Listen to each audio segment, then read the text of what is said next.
এই যে অভিজিৎ, তুমি তো জানোই না যে আমাদের বাংলার লোকের পাওয়ার কত। আমাদের বাংলার লোক কি কি করতে পারে এটা তোমার আইডিয়াই নেই। ইভেন রাস্তায় নেমে পড়েছে পাবলিক ককরোচ হাটাও আন্দোলনে। তোমরা তো আমাদের বাংলার মানুষকে চেনো না। আমরা আরশোলাকে মারার জন্য কি কি করতে পারি তোমাদের আইডিয়া নেই।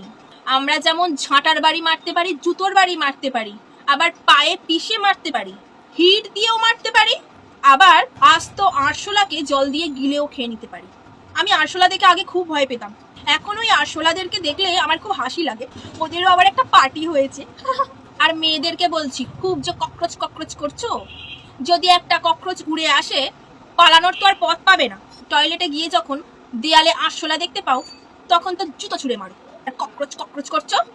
আর ছেলেরা, তোমাদেরকে বলছি, যখন তোমাদের বউরা ককরোচ দেখে চিল্লামিল্লি করে তখন তো তোমাদেরকেই সামলাতে হয়। তোমরাই গিয়ে ওই ককরোচ হাটাও আন্দোলনে নেমে পড়ো, বাড়ির যত ককরোচ সব দূর করে দাও ছেটিয়ে। আবার তোমরাই ককরোচ ককরোচ করছো। সত্যি কি পাল্টি লোক রে বাবা। তোমরা হলে এই আরশোলাদের মতোই কোনায় কোনায় লুকিয়ে থাকা পার্টি, কা পুরুষ। শুধু ফরফর ফরফর করা ছাড়া কোনো কিছু করার ক্ষমতা নেই। ককরোচরা, তোমরা যা করেছো করেছো, ওই বিহার দিল্লি ওখানেই সীমাবদ্ধ থাকো। আমাদের এই পশ্চিমবঙ্গে ভুলেও এসো না। তো এই বাংলার সাথে পাঙ্গা নিতে এসো না। ককরোচের ঘরও কেরোসিন তেল দিয়ে জ্বালিয়ে দেবে। আমাদের বাংলার ক্ষমতা ওরা জানে না গাইস, একটু জানিয়ে দাও।